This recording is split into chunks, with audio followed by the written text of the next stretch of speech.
Bonjour à tous et bienvenue à Nouvelle Vie en ligne. J'espère que vous allez bien et que vous passez un beau mois de décembre. C'est un week-end très spécial pour Nouvelle Vie parce qu'au moment où je vous parle, il y a des milliers de personnes qui sont rassemblées dans notre église. Donc, juste pour vous, on a préparé une célébration très spéciale avec pasteur Jean-Philippe Baudry. Et si c'est la première fois que tu te connectes à nos célébrations en ligne, peut-être que tu as des questions, que tu aimerais en savoir plus sur la foi chrétienne ou sur notre église. Si c'est le cas, on a préparé une page juste pour toi sur notre site Internet qu'on t'invite à visiter à bienvenue.nouvellevie.com. Et maintenant, je vous laisse avec ND Worship pour un temps de louange. Donc, où que vous soyez, que ce soit en Afrique, en Europe ou dans notre magnifique province du Québec, du confort de votre salon, que Dieu vous bénisse par sa présence aujourd'hui. Donc, passez une très belle réunion et à très bientôt.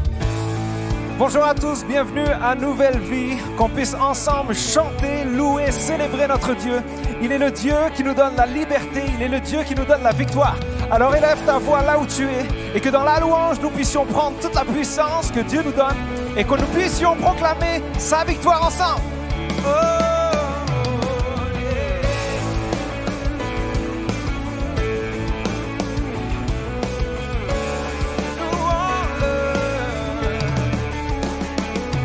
Mon chant est une arme qui détruit tous mes ennemis. Mon chant est une arme qui chasse mes peurs, mes soucis. Et qu'il s'élève, qu'un chant s'élève. Nous te louons dans les ténèbres et tout s'éclaircit. Nous te donnons la gloire et proclamons ta victoire. Qu'il s'élève, qu'un chant s'élève. Nous verrons les murs s'écrouler, les géants s'effondrer, la peur disparaît en ta présence. Le Dieu de victoire est pour nous, à jamais élevé. La création s'écrit, Dieu soit loué. Oh, louons-le. Oh,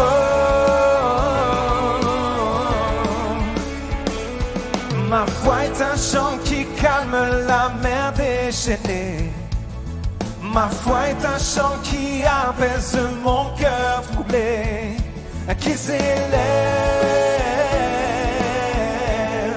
qu'un chant s'élève. Hey! Nous verrons les murs s'écrouler, les géants s'effondrer, la peur disparaît en ta présence. Le Dieu de victoire est pour nous, à jamais élevé. La création s'écrit, Dieu soit loué. Oh,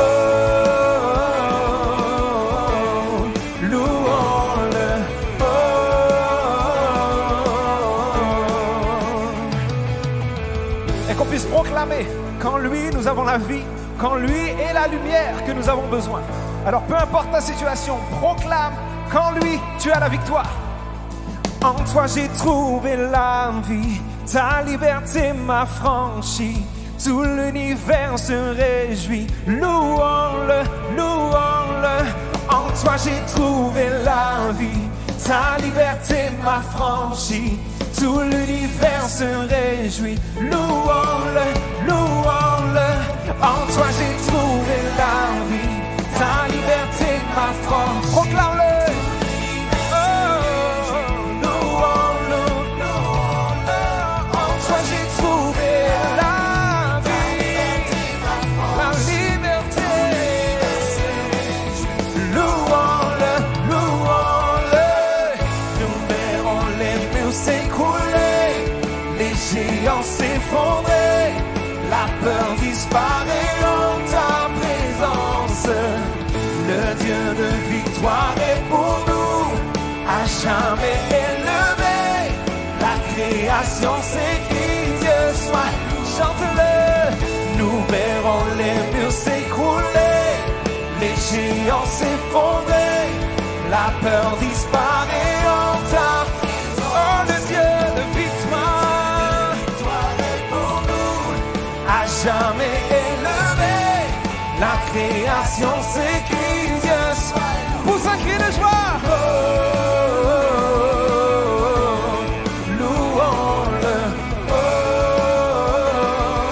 Nous élevons nos voix et chantons. Louons-le.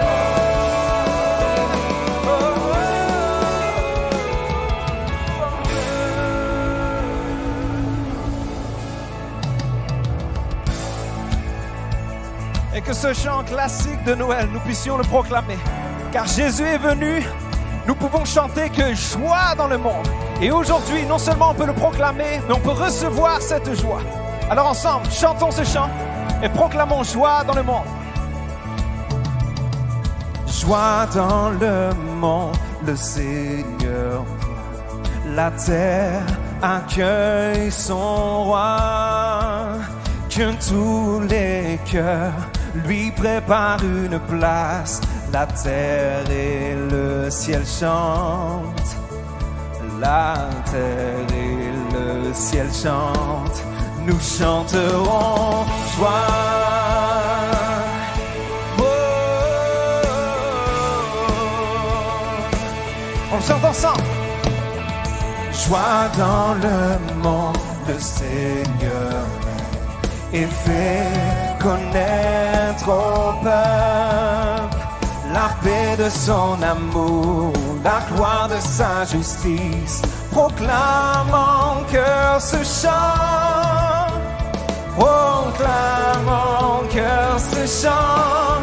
Nous chanterons joie, nous chanterons joie.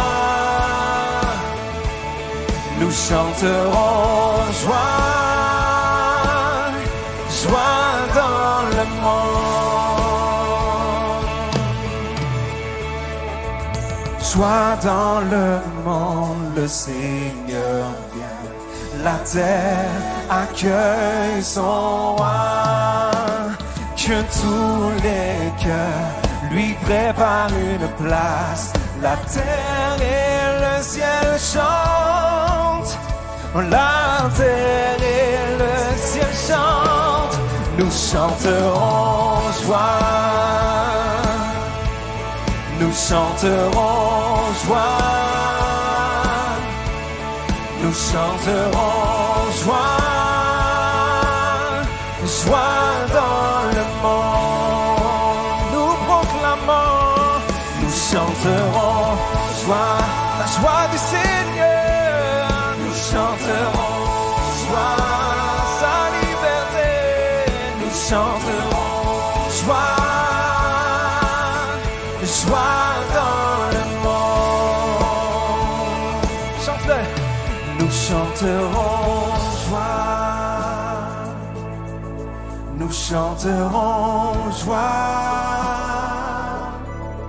Nous chanterons joie.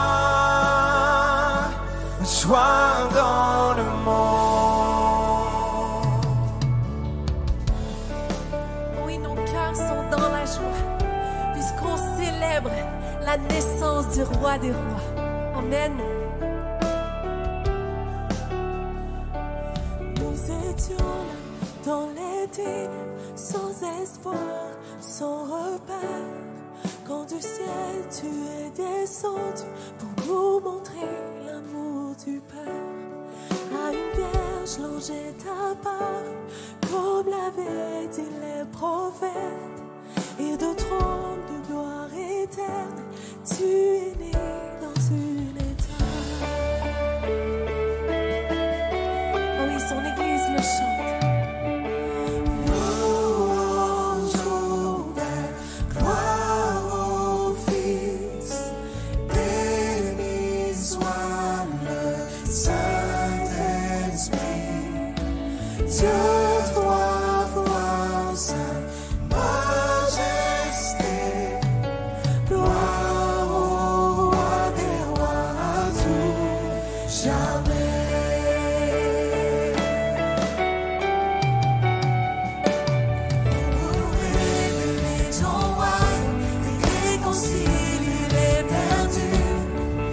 Acheter la création, tu n'as pas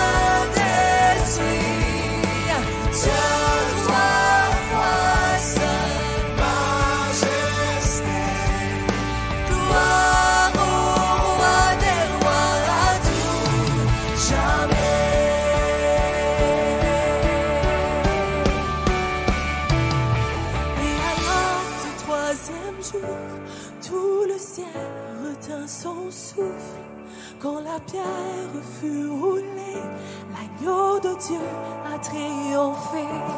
Et les morts sortirent de leur tombe, et tous les anges Est-ce que tu es dans la joie ce matin? ceux qui croient en notre Père sont restaurés. Et l'église de Christ est née, sa flamme attisée par l'Esprit. Et cette vérité ancienne subsistera à jamais. Par son sang et en son nom, par sa victoire je suis libre. Oui, l'amour de Jésus-Christ m'a ressuscité à jamais.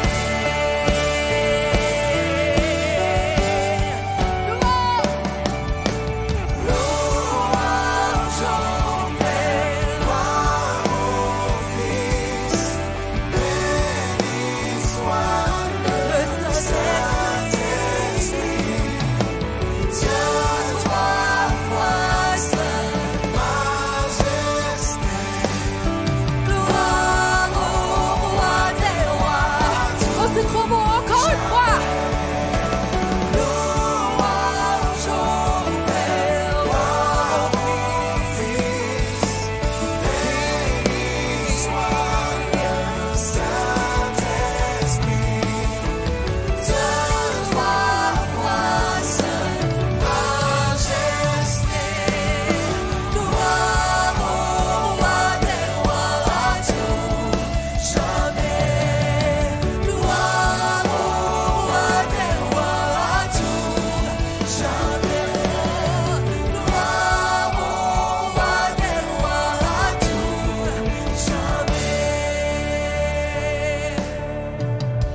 Bonjour à tous. En ce dimanche 15 décembre, à quelques jours de Noël, quelle joie de vous souhaiter la bienvenue à vous partout à travers le Québec et la francophonie, de vous souhaiter la bienvenue à l'Église Nouvelle Vie, qui est maintenant une église sur 10 sites, 10 congrégations qui se réunissent partout à travers le Québec. Nouvelle Vie à Longueuil, Nouvelle Vie à La Prairie, Nouvelle Vie à Châteauguay, Nouvelle Vie aussi à Drummondville, à Charlevoix, jusqu'à Sept-Îles, Québec, Trois-Rivières.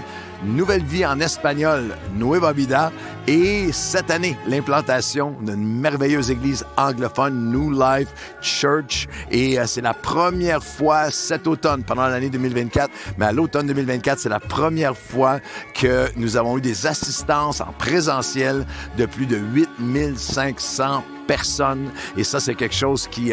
on donne toute la gloire à Dieu. Et Dieu fait des choses extraordinaires au Québec actuellement. Et dans le courant de l'année, nous venons d'arriver à 250 000 abonnés à notre chaîne YouTube. Alors, de partout à travers le Québec, la Franco, on vous souhaite la bienvenue. C'est un grand week-end en ce moment même. C'est le week-end de nos grands concerts et spectacles de Noël. Un Noël presque parfait.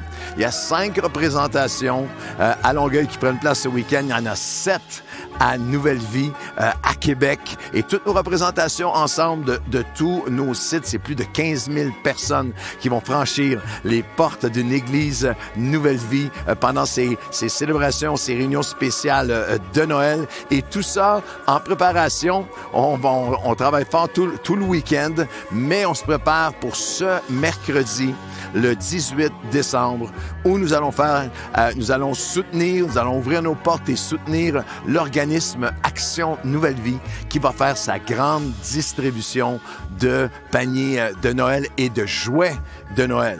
2200 familles vont recevoir un immense panier de Noël, valeur de 150 à 250 $ par panier. Plus de 3000 cadeaux qui vont être distribués aux enfants. Il y a maintenant aussi des événements humanitaires, des distributions de paniers, de jouets et autres événements humanitaires qui prennent place par Action Nouvelle Vie maintenant dans différentes villes. Action Nouvelle Vie à Québec, Action Nouvelle Vie à Châteauguay, à Trois-Rivières, un peu partout à travers la province de Québec. Il y a une expansion extraordinaire à l'organisme Action Nouvelle Vie et nous allons les soutenir ici à Longueuil. Et nous avons besoin de vous parce que mercredi, c'est la distribution des paniers et à partir de 18h30, nous avons besoin d'une centaine de personnes bénévoles, des bras, pour venir nous aider à tout replacer. Il y a tout un travail à faire lorsque la distribution est terminée. Les bénévoles ont travaillé comme des fous. On a besoin d'une nouvelle équipe, des forces fraîches qui arrivent. Alors, si vous voulez vous inscrire pour venir nous aider, venez nous donner 1 heure ou 2 heures de bénévolat. Vous vous inscrivez à actionnv.com, actionnv.com et il y aura de la pizza pour tout le monde. Alors, venez nous aider, venez vivre ce moment-là avec nous. Aujourd'hui, permettez-moi de faire un appel à votre générosité à tous les membres de Nouvelle Vie, les amis de Nouvelle Vie, ceux qui ont été bénis pendant l'année par ce que nous mettons en ligne ou en personne sur un de nos sites. Nous avons besoin que chaque personne, chaque famille, chaque membre de l'Église Nouvelle Vie puisse faire son meilleur don de fin d'année. Les 4 façons de donner apparaissent à l'écran. Il y a beaucoup de chrétiens qui c'est au mois de décembre qui font leur don pour l'année entière ou qui font leur don pour rattraper les engagements qu'ils avaient pris depuis le début de l'année. Vous avez jusqu'au 31 décembre à minuit et si vous faites votre don avant cela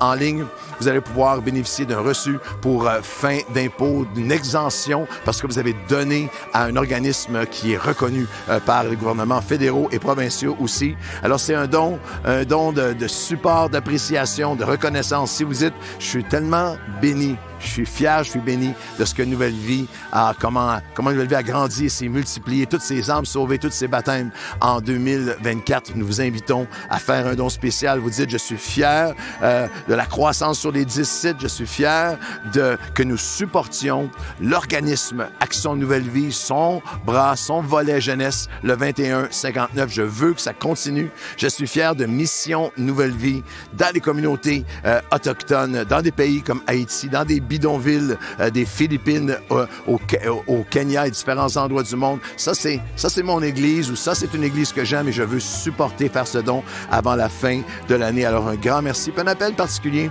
aux entrepreneurs, aux gens d'affaires, des gens retraités qui avaient été bénis par Dieu. Vous avez des moyens. Vous pouvez faire un don spécial. Merci à l'avance pour votre grande générosité. C'est une générosité qui nous permet de faire tout ce qu'on fait en décembre, mais qui nous permet aussi de commencer l'année en force, de distribuer, d'aider Action Nouvelle Vie à distribuer des milliers de paniers en janvier et en février, lorsque toute la frénésie des médias de Noël est terminée. Les besoins sont encore là et nous aussi, nous sommes là pour toucher des multitudes, aider des multitudes de familles, une personne à la fois. Sans plus tarder, nous allons regarder ensemble un vidéo d'une de nos actions qui est exponentielle d'année en année dans les communautés autochtones des Premières Nations, certains des enfants les plus pauvres à travers le Canada. On est allé faire un Noël spécial pour eux. Alors, quelques images de Noël dans les communautés autochtones rendues possibles par votre générosité. Et par la suite, le pasteur Jean-Philippe Baudry, pasteur de Nouvelle Vie Québec, avec un message de feu, les promesses de Noël pour toi. Au nom de toute la famille Nouvelle Vie, quelques jours à l'avance, nous vous souhaitons un merveilleux Noël et on se voit bientôt.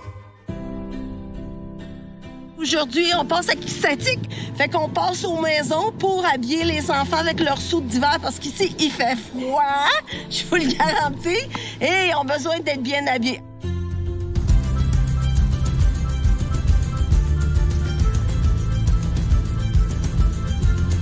On est où ça?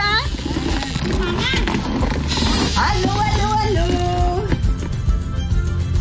Avec l'équipe, on passe dans les maisons, on donne des cadeaux, mais aussi on remet un soute d'habits de neige pour les enfants.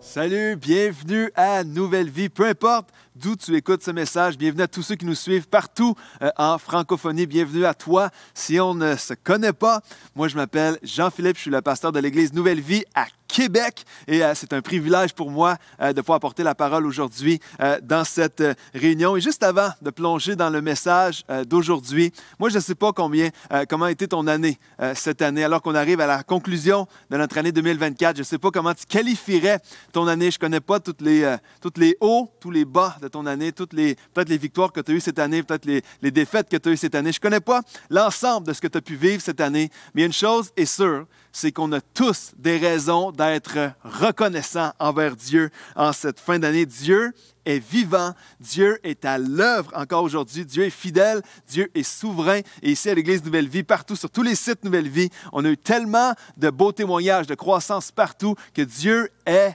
vivant. Et tu peux le mettre dans le chat aujourd'hui si tu es juste reconnaissant de cette année qui n'est pas parfaite. Ton année n'a pas été parfaite, la mienne non plus. Mais on a tous des raisons d'être reconnaissants. Puis aujourd'hui, on va plonger ensemble dans cette histoire qui est, alors qu'on arrive bientôt, dans quelques jours, on arrive à cette célébration de Noël. On plonge dans l'histoire du tout premier Noël. Et je ne sais pas ce que Noël veut dire pour toi. Dans ta famille, peut-être tu as des traditions familiales autour de Noël. Noël veut dire plein de choses. Pour plein de gens qui écoutent ce message en ce moment, Noël veut dire les congés de Noël. Plein d'étudiants qui sont en fin de session au moment où on enregistre ce message. Il y a plein de gens qui sont là, qui sont en fin de session. Peut-être que Noël veut dire les congés. Peut-être que Noël veut dire pour toi, c'est les temps en famille, les temps en amis. Pour d'autres, Noël, c'est les décos de Noël. Pour d'autres, c'est le magasinage. Peut-être que tu écoutes ce message et que c'est le signe pour toi de commencer à aller acheter les cadeaux de Noël. Pour d'autres, ça veut dire trop manger. Et puis, alors qu'on est dans ce temps des fêtes, on est dans cette folie, ce tourbillon-là du temps des fêtes, du temps de Noël. Puis pour Marie et Joseph. Marie et Joseph, c'est les personnages principaux du premier Noël. Ce qu'on va découvrir ensemble aujourd'hui. Ces parents-là qui étaient les parents de Jésus, Marie et Joseph, qui étaient les personnages principaux du premier Noël. Pour eux, le premier Noël n'a pas été caractérisé par la déco de Noël ou par le magasinage de Noël ou par les congés de Noël.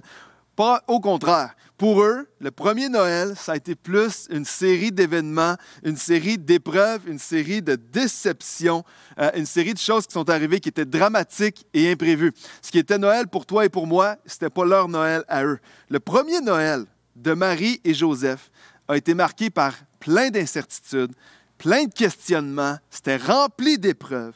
Puis aujourd'hui, j'aimerais te suggérer qu'alors qu'on va plonger dans cette histoire du premier Noël, on va découvrir ensemble une chose. C'est que les circonstances qui entourent la naissance de Jésus, qui est la raison du premier Noël, c'est une des plus belles démonstrations, une des plus belles illustrations qu'on a de la souveraineté de Dieu. Et maintenant, qu'est-ce que ça veut dire, souveraineté de Dieu? Peut-être que tu écoutes ce message et tu ne sais pas ce que ça veut dire, souveraineté de Dieu. Le mot souveraineté, c'est un mot à 100 $ qui veut dire que Dieu est toujours au contrôle, que Dieu est souverain sur toute chose, que Dieu règne, que Dieu est en charge de toute chose. La souveraineté de Dieu, ça veut dire que Dieu n'est jamais surpris, Dieu n'est jamais inquiet, Dieu n'est jamais pris au dépourvu de ce qui se passe dans nos vies. C'est que lorsqu'on dit que Dieu est souverain, ça veut dire que Dieu est au contrôle de toute chose. Même si nous, parfois, on est surpris des événements, on est surpris par ce qui va arriver dans nos vies, la souveraineté de Dieu, c'est que Dieu règne sur toute chose. Dieu règne sur ce qui est bon dans nos vies, mais Dieu règne aussi sur ce qui nous paraît moins bon dans nos vies. Ça, c'est la souveraineté de Dieu. Et Dieu est toujours présent. Dieu est toujours à l'œuvre. Dieu est toujours en train de prendre soin de nous, derrière le rideau de nos vies, même si on ne le voit pas toujours. Dieu est toujours souverain sur toute chose. C'est ce que ça veut dire, la souveraineté de Dieu. Et peu importe ce que Joseph et Marie allaient vivre dans le premier Noël, peu importe ce qu'ils allaient traverser, on va découvrir ensemble que Dieu va prouver qu'il était souverain sur toute chose. Dans le premier Noël, c'est la preuve de la souveraineté de Dieu, que Dieu règne sur toute chose, que Dieu protégeait Joseph et Marie, Dieu dirigeait, guidait, régnait sur leur vie, même si eux ne s'en rendaient pas toujours compte. Et ce message aujourd'hui s'adresse à chaque personne qui peut-être a traversé une année qui a peut-être été rempli pour toi de déception. Peut-être que tu traverses même en ce moment même une saison d'incertitude, une saison où tu te demandes, est-ce que Dieu est là? Est-ce que Dieu m'entend? Est-ce que Dieu voit ce que je traverse? Et ce message-là, je prie que Dieu puisse s'en servir pour te rappeler qu'il est souverain sur ta vie, qu'il règne sur ta vie, que peut-être tu traverses un chemin en ce moment où tu as traversé une année, tu te dis, j'ai hâte que 2024 finisse parce que ça a été une année difficile. Eh bien, je prie que l'histoire du premier Noël aujourd'hui vienne rappeler à ton âme et à ton cœur que Dieu est encore au contrôle de ta vie, que même s'il y a des saisons de cette année que tu aimerais oublier, Dieu règne encore sur ta vie.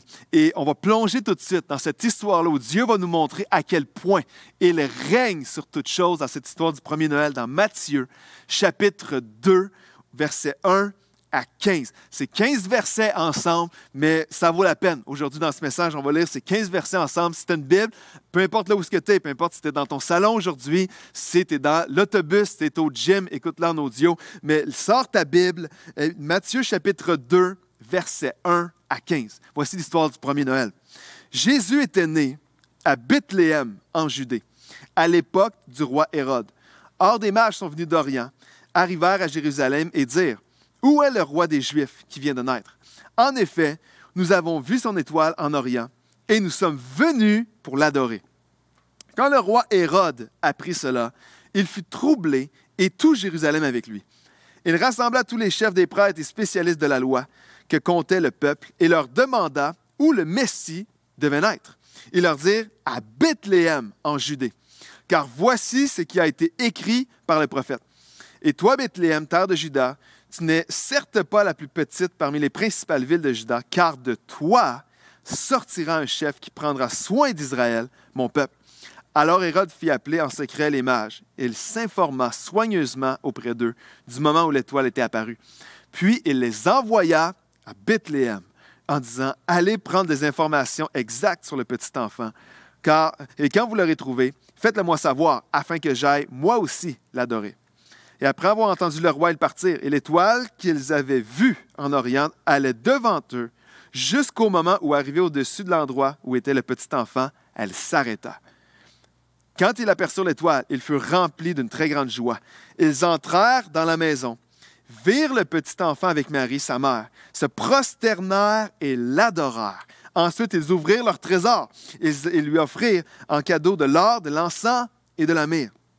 Puis avertis dans un rêve de ne pas retourner vers Hérode, ils regagnèrent leur pays par un autre chemin.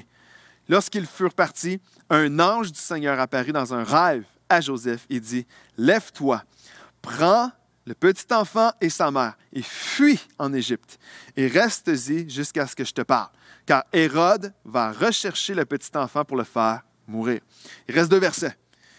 Joseph se leva, prit de nuit le petit enfant et sa mère, se retira en Égypte. Et il y resta jusqu'à la mort d'Hérode, afin que s'accomplisse ce que le Seigneur avait annoncé par le prophète. « J'ai appelé mon fils à sortir d'Égypte. » Et le titre du message, aujourd'hui, le titre du message, c'est « Les promesses de Noël ». L'histoire du premier Noël est remplie de promesses. Puis aujourd'hui, on va découvrir les promesses de Noël qui étaient vraies, non seulement il y a 2000 ans, à la naissance de Jésus dans le texte qu'on vient de lire, mais les promesses de Noël étaient vraies 2000 ans, sont encore vraies aujourd'hui. Et si tu prends des notes là où tu écoutes ce message, la première promesse de Noël, c'est que Dieu veille sur sa parole.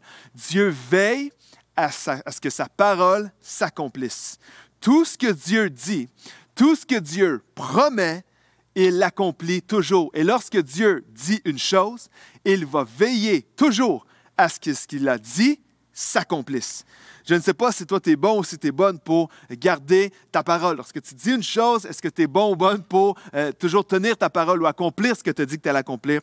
Mais s'il y a une chose qui devrait encourager notre foi en ce temps des fêtes, s'il y a une chose qui devrait venir encourager et fortifier notre âme aujourd'hui, c'est que Dieu, lui, accomplit toujours ce qu'il promet.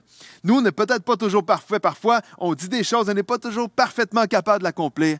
Mais Dieu, lorsqu'il promet une chose, lorsque la parole de Dieu dit une chose, Dieu veille toujours à ce que sa parole s'accomplisse. La parole de Dieu, là, d'un couvert à l'autre, elle est remplie de promesses. Elle est remplie de promesses pour toi, elle est remplie de promesses pour ta famille, remplie de promesses pour ton couple, remplie de promesses pour ton futur. La parole de Dieu, elle est remplie de promesses pour nous.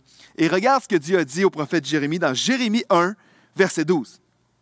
Et l'Éternel m'a dit, c'est Jérémie qui parle, l'Éternel m'a dit, tu as bien vu, car je veille, ça c'est le Dieu qui parle maintenant, car je veille à ce que ma parole s'accomplisse. Dieu va dire au prophète Jérémie, Jérémie, tu as bien vu, parce que je veille. Je suis toujours là. Lorsque je dis une chose, je veille à ce que je dis va voir le jour, va s'accomplir. Et la naissance de Jésus, lorsqu'on vient de lire le texte dans Matthieu chapitre 2, lorsque Jésus vient au monde, il faut réaliser une chose. Ça faisait maintenant des centaines et centaines et centaines d'années que Dieu, dans sa parole, à travers des écrits, à travers des prédications de prophètes qui étaient bien avant Jésus, ça fait des centaines d'années, des siècles avant, Dieu avait annoncé, Dieu avait promis l'arrivée du Messie, l'arrivée de son Fils, qui allait non seulement venir au monde, comme on le célèbre aujourd'hui, dans cette période du temps des fêtes, mais qui allait non seulement naître et venir au monde, mais qui allait maintenant aller plus tard sur la croix pour payer pour les péchés de chaque personne qui allait mettre leur foi en lui. La naissance de Jésus avait été annoncée, elle avait été prophétisée depuis vraiment, vraiment longtemps, bien avant Jésus. Il faut comprendre que dans l'Ancien Testament, la première section de la Bible, il y a énormément de promesses, plus de 300 promesses des siècles avant l'arrivée de Jésus qui annonçaient l'arrivée du Messie. Et Dieu veillait, Dieu allait s'assurer à ce que sa parole s'accomplisse. Des centaines d'années avant, Dieu avait dit, un jour mon fils va venir, un jour un sauveur va naître, il va être là. Et Dieu veillait, allait s'assurer que sa parole s'accomplisse. Par exemple, lorsqu'on regarde dans le texte qu'on vient de lire, que Jésus, dans Matthieu 2, 1, Jésus était né à Bethléem, en Judée, à l'époque du roi Hérode. Pour nous, aujourd'hui, ça peut paraître banal d'apprendre que Jésus est né à Bethléem. Ça peut paraître banal, c'est une ville, c'est là que Jésus est né, ça peut paraître banal, mais ce n'est pas un détail qui est banal du tout, parce que c'est l'accomplissement de la parole de Dieu. C'est l'accomplissement de ce que Dieu avait annoncé plus de 700 ans avant, à travers le ministère du prophète Michée. Parce que si vous regardez dans le livre de Michée, qui était un prophète c'est quelqu'un qui parle au nom de Dieu, et 700 ans avant la naissance de Jésus, regardez comment Dieu a parlé à travers Michée. Michée 5, verset 1. « Et toi, Bethléem Ephrata, qui est une petite ville parmi les villes de Juda, de toi sortira pour moi celui qui dominera sur Israël et dont l'origine remonte loin dans le passé, à l'éternité. Littéralement, lorsqu'on a lu tantôt que Jésus est venu au monde, Jésus est né dans la ville de Bethléem, ce n'était pas banal du tout. Parce que 700 ans avant, Michée, à travers la parole que Dieu lui avait donnée, annonçait d'avance que Jésus allait naître à Bethléem. Et qu'est-ce qu'on apprend là-dedans? C'est que Dieu a veillé à ce que sa parole s'accomplisse. Lorsque Dieu annonce quelque chose, il va s'assurer que ça puisse voir le jour, que ça se réalise. Et ce n'est pas un détail non plus banal lorsqu'on a lu tantôt dans l'histoire du premier Noël. Non seulement que Jésus est né à Bethléem, mais qu'un ange va venir voir Joseph pour dire à Joseph, « Joseph, prends le bébé qui était Jésus, prends sa mère qui est Marie et fuyez vers l'Égypte. » Fuyez vers l'Égypte. C'est un détail qui peut paraître banal pour nous, mais ce n'est pas banal dans l'histoire biblique, parce que c'est encore une preuve pour nous que Dieu veille sur sa parole. Dans Matthieu 2, ce qu'on a lu tantôt, versets 13 à 15, regardez ce qu'on lit. « Lorsqu'ils furent partis, un ange du Seigneur apparut dans un rêve à Joseph et lui dit, « Lève-toi, prends le petit enfant et sa mère et fuis en Égypte, et reste-y jusqu'à ce que je te parle, car Hérode va rechercher le petit enfant pour le faire mourir. » Joseph se leva, prit de nuit le petit enfant et sa mère et se retira en Égypte. Il y resta jusqu'à la mort d'Hérode, afin que s'accomplisse ce que le Seigneur avait annoncé par le prophète. Le prophète avait dit ceci, « J'ai appelé mon fils à sortir d'Égypte. » Et cette phrase-là, « J'ai appelé mon fils à sortir d'Égypte », ce n'est pas juste une phrase tirée au hasard, c'est une phrase que le prophète Osée avait prononcée, encore une fois, plus de 700 ans avant. Regardez Osée 11.1. Quand Israël était jeune, je l'aimais et j'ai appelé mon fils à sortir d'Égypte. C'est une autre preuve dans l'histoire du premier Noël que Dieu veille à ce que s'accomplisse sa parole. Lorsque Dieu annonce une chose, lorsque Dieu promet une chose, il va toujours veiller à ce que ce qu'il dit s'accomplisse. Peu importe ce que Joseph et Marie allaient vivre, peu importe ce qu'ils allaient traverser, peu importe ce qu'ils allaient subir, il n'y a rien ni personne qui pouvait empêcher Dieu d'accomplir sa parole.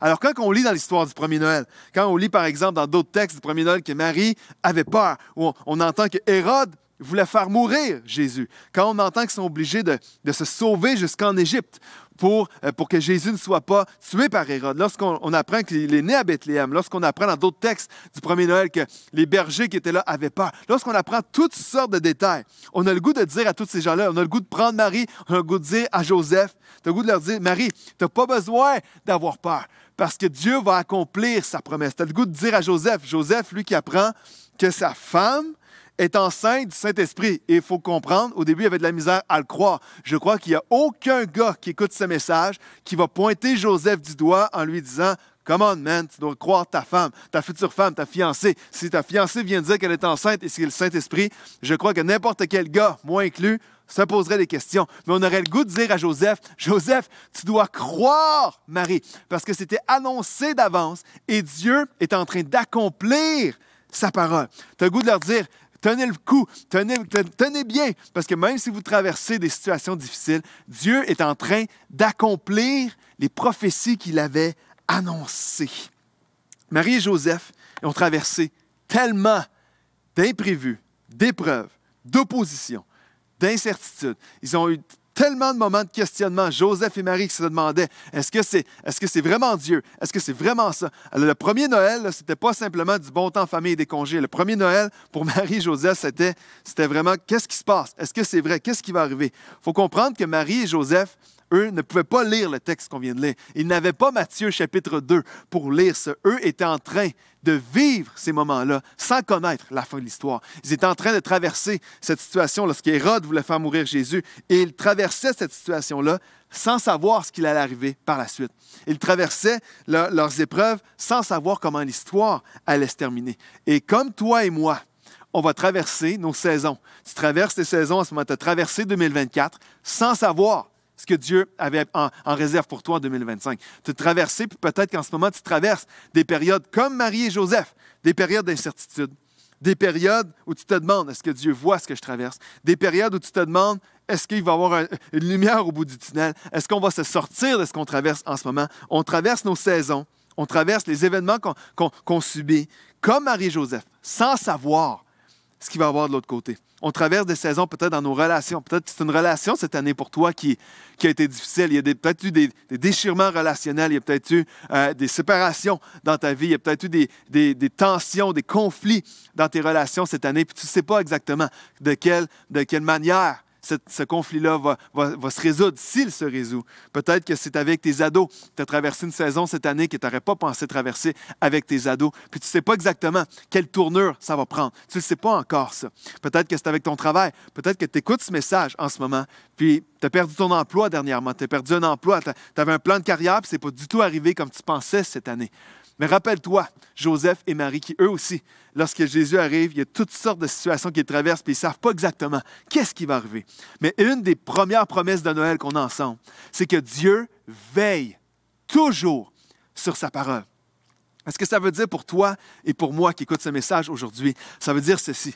Ça veut dire que même si je vais traverser des saisons qui sont difficiles, même si je vais traverser des saisons que je ne comprends pas toujours, même si je vais traverser des saisons qui me font mal, qui sont douloureuses, je peux avoir confiance que Dieu va toujours accomplir sa parole dans ma vie. Dieu veille à ce que ses promesses s'accomplissent dans ma vie. Peu importe ce que je traverse, Dieu veille sur sa parole. Et comme pour Joseph et Marie, il n'y a rien ni personne qui va pouvoir empêcher Dieu d'accomplir ses promesses. Alors que Hérode voulait faire mourir Jésus, même Hérode, qui était l'homme le plus puissant à l'époque, même lui ne pouvait pas empêcher Dieu d'accomplir ses promesses. Et j'ai à cœur de dire à quelqu'un aujourd'hui qui écoute ce message, il n'y a rien ni personne autour de toi, il n'y a pas personne, même si des gens ont prononcé des paroles sur toi, même si des gens te veulent du mal, même si des gens t'ont fait du mal, ces gens-là ne peuvent pas empêcher Dieu d'accomplir sa parole dans ta vie. Et ça, c'est la première promesse de Noël, que Dieu veille sur sa parole.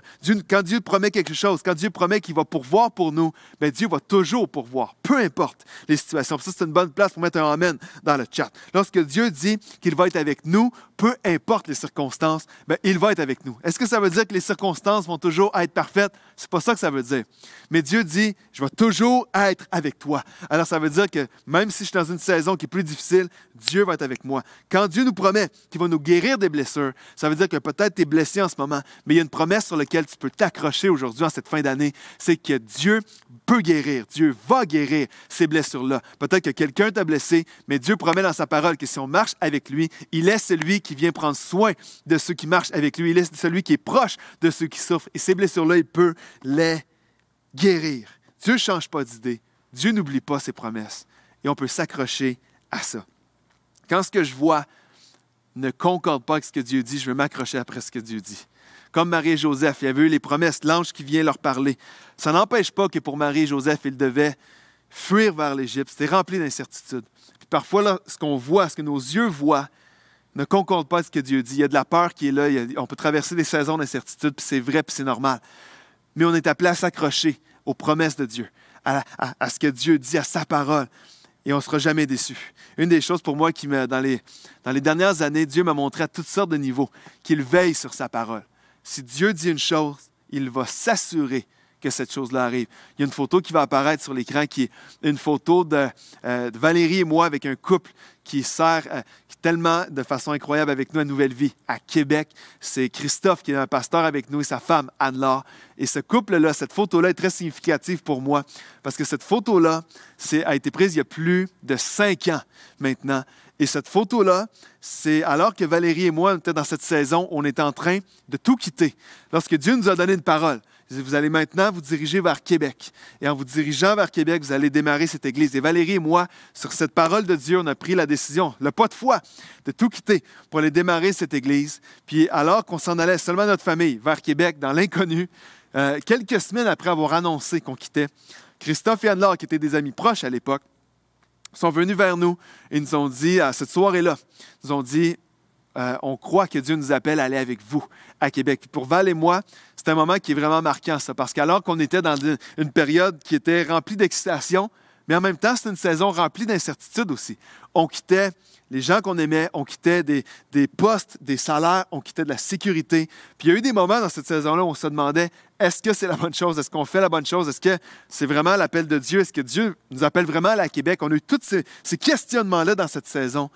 Et Dieu veille toujours à ce que sa parole s'accomplisse. Et alors que Christophe et Anne-Laure viennent nous voir, nous dire, on croit, on a une conviction que Dieu nous appelle à venir avec vous à Québec. Quelques semaines plus tard, lorsque Samuel et Jay, sa femme, viennent nous voir pour dire on a la conviction que Dieu nous appelle à venir avec vous à Québec. Pour Valérie et moi, savez-vous ce que ça voulait dire, ça? C'était que Dieu est en train de nous montrer qu'il veille à ce que sa parole s'accomplisse. Si Dieu nous avait appelés à Québec pour aller démarrer cette Église, Dieu est en train de veiller à ce que sa promesse, sa parole s'accomplisse. Et cette photo-là, pour nous, est une preuve que Dieu veille toujours. Si Dieu dit une chose, il va veiller à prendre soin de toi. Il va veiller à marcher avec toi. Il va veiller à te guider dans tout ça. Et si Dieu a promis une chose, il va toujours veiller à ce qu'elle s'accomplisse. Il y a une dernière photo que je vais vous montrer encore avec Christophe et Anne-Laure, qui est celle-ci, la prochaine photo qui va apparaître. C'est une photo qui a été prise il y a quelques dimanches seulement à Nouvelle Vie à Québec. C'est le moment où Christophe et Anne-Laure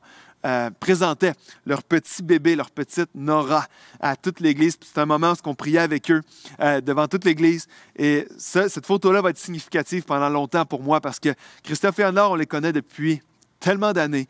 Puis depuis qu'ils se sont mariés, ils ont toujours eu de la difficulté à avoir un enfant. Et puis on a tellement de moments où on a prié pour eux, on a prié avec eux. Puis ils ont reçu une parole un jour que Dieu allait leur donner un enfant. Puis après des années de déception, après des années qui étaient difficiles à se poser la question de est-ce que ça va arriver? Est-ce qu'on va être en mesure d'avoir un enfant? Est-ce qu'on va être capable?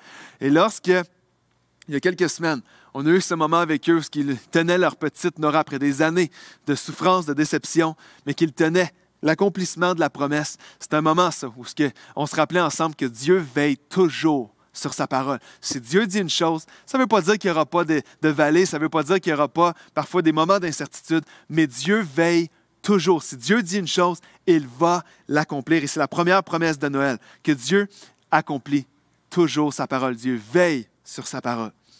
La deuxième promesse de Noël qu'on découvre dans l'histoire du premier Noël, c'est que Dieu veut se servir de toutes les situations. Dieu se sert de toutes les situations dans nos vies, les bonnes comme les mauvaises. Avec Dieu, lorsqu'on marche avec lui, il n'y a aucune situation, il n'y a aucune saison qui est gaspillée. L'histoire du premier Noël nous démontre que Dieu peut tourner même les situations les pires, les plus difficiles, les situations d'épreuve, les situations de déception. Peut-être que tu en as vécu cette année. Dieu peut tourner les situations d'injustice. Dieu peut tourner les situations d'échec en bien et pour sa gloire. Si on marche avec Dieu, une des promesses de Noël, c'est que même les pires situations de nos vies, Dieu veut s'en servir pour notre bien et il veut s'en servir pour sa gloire. Peu importe ce que Joseph et Marie ont traversé, ont subi lorsqu'on traverse l'histoire du premier Noël. Peu importe ce qu'ils ont traversé, Dieu s'est toujours servi, même des situations les plus complexes, les plus difficiles. Dieu s'est servi de ces situations-là pour sa gloire et pour le bien de Marie et Joseph. Et je vais te prouver, c'était quelques instants. Aujourd'hui, je vais te montrer ces situations-là dans l'histoire du premier Noël. Lorsqu'on a vu tantôt que Jésus est venu au monde à Bethléem, ça peut paraître banal. On a vu tantôt que c'était une promesse que Dieu avait faite plus de 700 ans avant. Et Dieu a veillé à ce que sa parole s'accomplisse parfaitement. Le Bethléem qui était annoncé 700 ans avant, Jésus est né exactement dans cette ville-là, 700 ans plus tard. Mais la manière dont ça s'est passé est une preuve, qui est une promesse de Noël, que Dieu peut tourner les situations qui paraissent comme étant les pires pour sa gloire. Parce qu'à l'époque que Jésus est venu au monde, César Augustus, qui était un empereur de l'Empire romain, va ordonner un recensement sur tout le territoire romain. Est-ce que ça voulait dire à l'époque, lorsque César Augustus va ordonner ce recensement, chaque personne devait retourner dans sa ville natale. Alors, chaque personne, chaque habitant de l'Empire romain devait retourner dans sa ville d'origine. Puis, je n'ai pas le temps de le lire aujourd'hui, mais tu peux le trouver dans un autre texte, dans l'Évangile de Luc. César Augustus ordonne. Tout le monde doit retourner dans sa ville d'origine. Et le but est simple. César Augustus faisait un recensement pour deux choses. Augmenter le contrôle sur la population, augmenter le contrôle qu'il a sur les gens. Et deuxièmement, c'est pour s'assurer que les taxes sont bien perçues. Alors, il voulait s'assurer que tout le monde retourne dans sa ville natale, tout le monde fait partie du recensement. Puis non seulement c'est pour accroître son contrôle sur la population, mais c'était pour s'assurer que tout le monde payait ses taxes au gouvernement. Je sais que personne qui écoute ça, c'est des taxes, de quoi on parle, mais c'est ce qui arrivait à l'époque. C'était pour plus de contrôle et plus de taxes. Et à ce moment-là, Joseph et Marie sont dans la ville de Nazareth. Et César Augustus va commander le recensement. Et Joseph et Marie doivent faire le voyage de Nazareth jusque dans la ville de, tu l'as peut-être deviné, Bethléem. Et les historiens vont nous dire qu'à ce moment-là, Marie était probablement enceinte de 9 mois, était sur le point d'accoucher. Les historiens vont nous dire que c'est environ 5 jours de marche. Alors imaginez, si tu as déjà été enceinte, si tu as eu une conjointe qui était enceinte, faire un voyage de 5 jours, et je peux te dire qu'il n'y avait pas de train, il n'y a pas d'avion, il n'y a pas de voiture, c'est pas le même genre de voyage. 5 jours de marche de Nazareth jusqu'à Bethléem, parce que Joseph, sa ville d'origine, était Bethléem. Et alors que César Augustus ordonne un recensement dans le but de contrôler la population, dans le but de taxer encore plus les gens, Joseph et Marie sont obligés de se plier au gouvernement et de marcher 5 jours jusqu'à Bethléem. Et imaginez ça, Marie enceinte de 9 mois. Et Dieu s'est servi d'un empereur qui était là à vouloir contrôler la population encore plus, taxer les gens encore plus. Mais Dieu allait utiliser César Augustus, qui voulait augmenter son contrôle sur la population pour s'assurer que Joseph et Marie allaient se rendre jusqu'à Bethléem pour accomplir la promesse de Dieu. Qu'est-ce qu'on a comme leçon là-dedans? C'est que pour Joseph et Marie, évidemment, pour eux, c'est, voyons donc, là, le recensement, c'est 5 jours de marche. C'est pénible.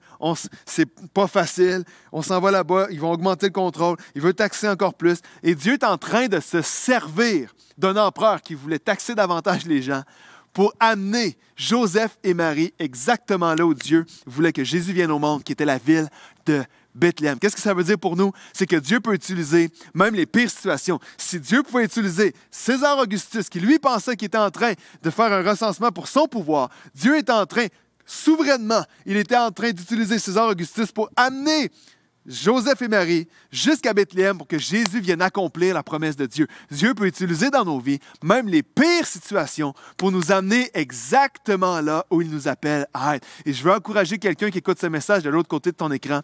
Peut-être que tu traverses une saison que tu dis, je ne comprends pas pourquoi. Comme Joseph et Marie, je ne comprends pas pourquoi il faut marcher 5 jours. Ma femme qui est enceinte, Marie qui est enceinte, qui est là, on marche 5 jours pour aller à Bethléem. On ne comprend pas pourquoi on est en train de faire ça. Peut-être que tu ne comprends pas sur quelle route tu te trouves en ce moment. Peut-être que tu ne comprends pas pourquoi tu traverses ce que tu traverses en ce moment. Cette histoire-là nous montre la deuxième promesse de Noël. C'est que Dieu peut se servir de toutes les situations dans nos vies pour sa gloire et pour notre bien. Dieu a amené Joseph et Marie exactement là où il les appelait. Il s'est servi de ce César Augustus pour le faire. La deuxième preuve qui est vraiment incroyable dans le texte, c'est qu'alors que Hérode veut faire mourir Jésus, Joseph et Marie doivent s'en aller, doivent se fuir, doivent se sauver. Et c'est la même chose. Alors qu'ils se sauvent, alors que Hérode est là, tellement jaloux de la naissance de ce roi, alors que les mages viennent voir Hérode et lui disent « Ouais, où est le roi des Juifs pour l'adorer? » Hérode était tellement menacé, se sentait tellement menacé par l'arrivée de Jésus qu'il voulait le faire mourir. Et alors que Joseph et Marie entendent parler qu'Hérode, par l'ange, Hérode veut faire mourir Jésus, ils se sauvent vers l'Égypte. Et Dieu va se servir de cette situation-là pour amener Jésus exactement là où il l'annonçait depuis des centaines d'années.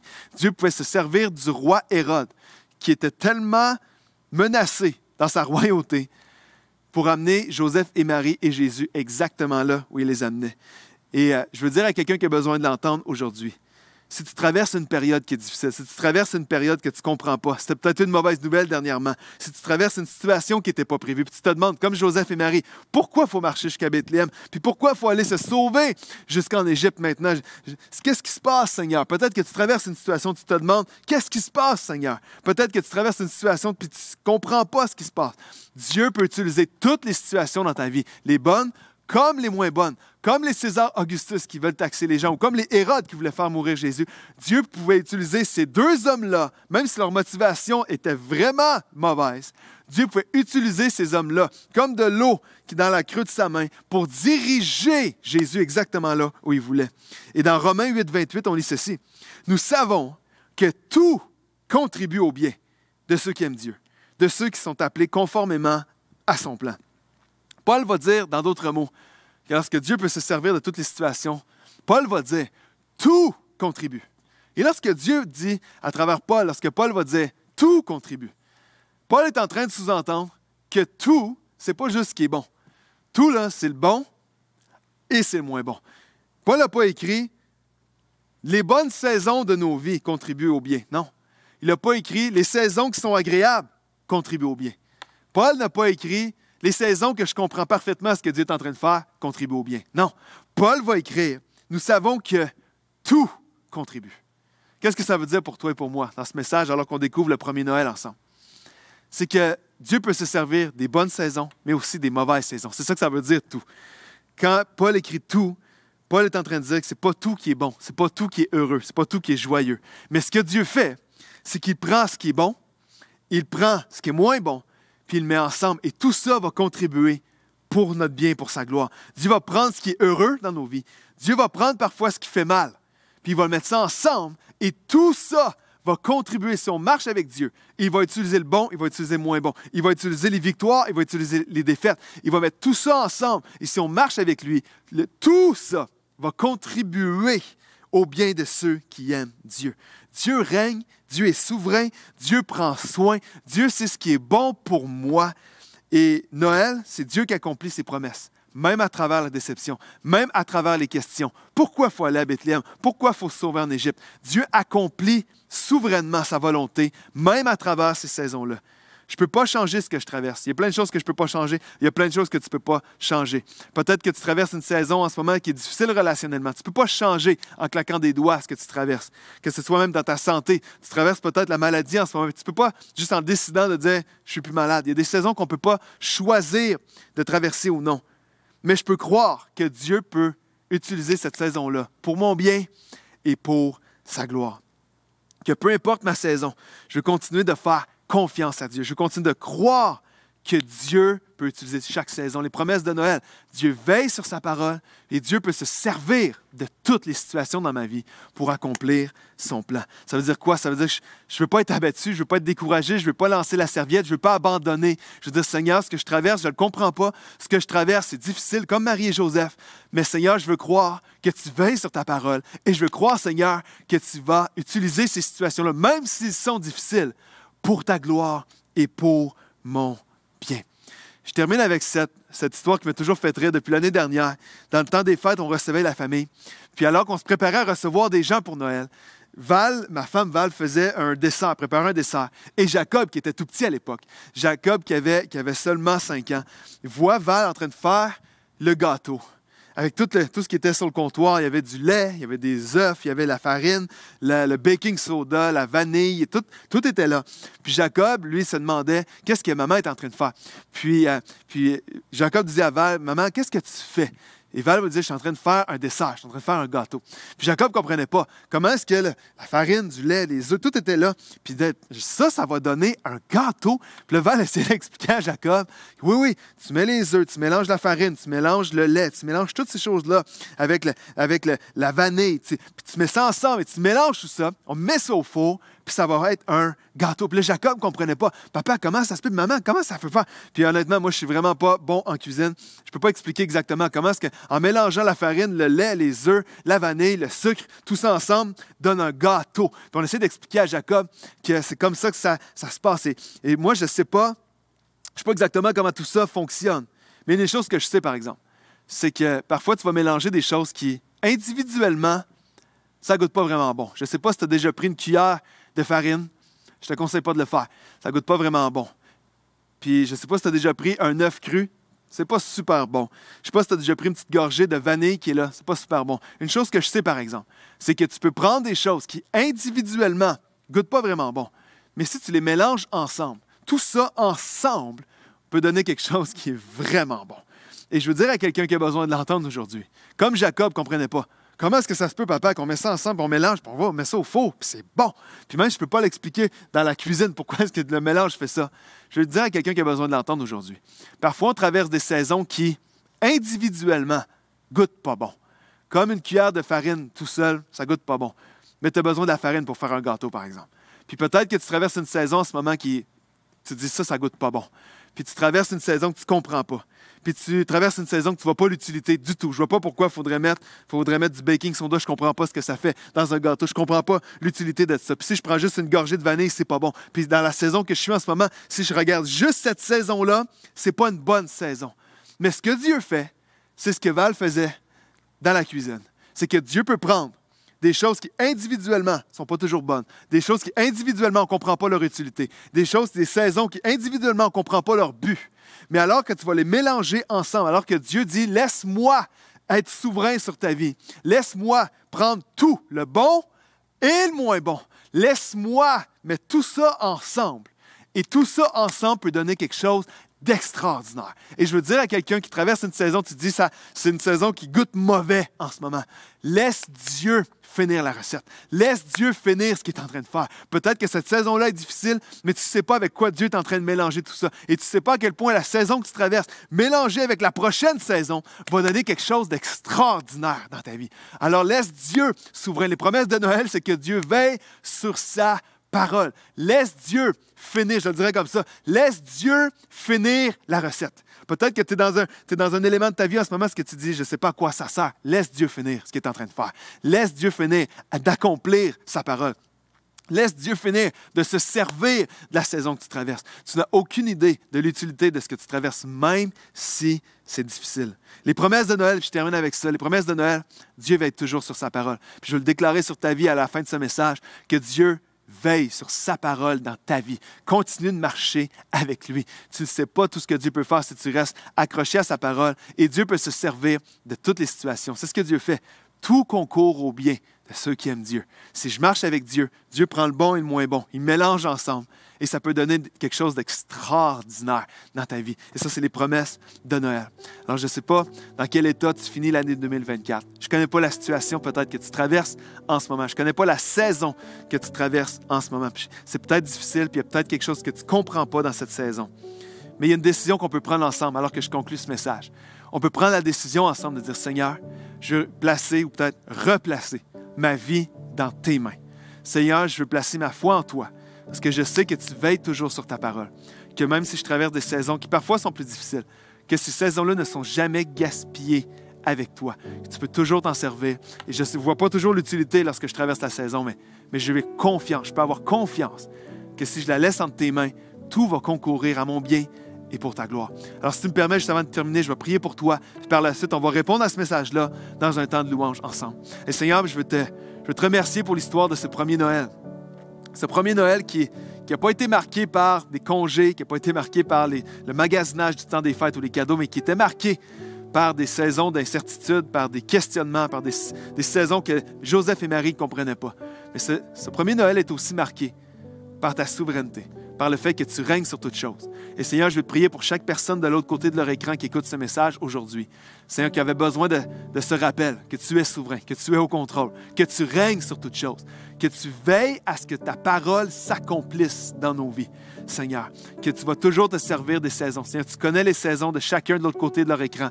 Tu connais leur réalité, tu connais exactement ce qu'ils traversent. Seigneur, je prie que ton esprit vienne maintenant dans leur cœur et vienne maintenant les rassurer, que tu viennes par ton esprit leur rappeler à quel point tu veilles sur leur vie. Tu veilles sur ta parole, tu veilles sur tes promesses dans leur vie. Tu veilles, Seigneur, à ce que chaque saison qu'ils traversent va être utile entre tes mains, que tu vas prendre le bon, tu vas prendre le moins bon et que tu vas mettre ça tout ensemble et que tout ça va concourir pour leur bien et pour ta gloire. C'est les promesses de Noël. Alors Seigneur, viens maintenant faire ton œuvre dans les cœurs et on te prie dans le nom de Jésus. Tout le monde dit Amen et Amen. Alors, on va répondre à ce message avec un temps de louange.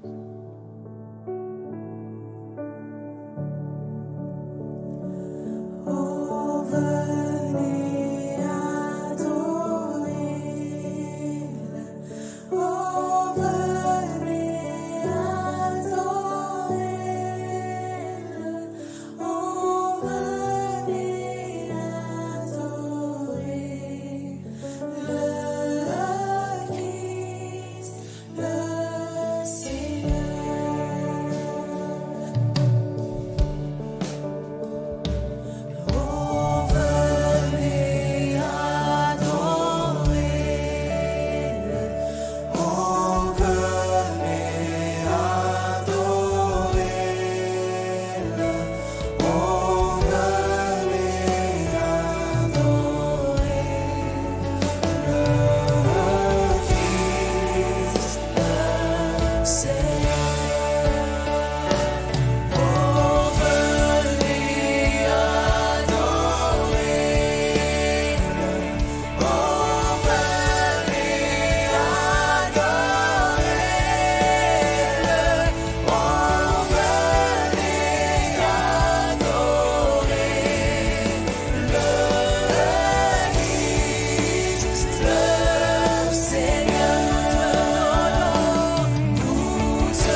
merci d'avoir été avec nous. J'espère que la réunion a été une source d'encouragement pour toi. Si c'était la première fois que tu étais connecté à nos réunions en ligne et que tu aimerais en savoir plus sur la foi chrétienne, sur Jésus ou sur Nouvelle Vie, je t'invite à visiter la page qu'on a créée juste pour toi sur bienvenue.nouvellevie.com. Et à tout le monde, si vous ne nous suivez pas encore sur les médias sociaux, c'est le temps de le faire. Vous pouvez nous suivre sur Instagram et sur Facebook pour ne rien manquer de ce qui se passe dans notre Église. Et si vous souhaitez soutenir ce que Dieu fait ici à Nouvelle Vie, vous pouvez le faire en vous rendant sur donner.nouvellevie.com. Chaque don que vous faites va nous aider à continuer à répandre le message de l'Évangile. Alors merci à l'avance. Soyez bénis. Passez une belle semaine.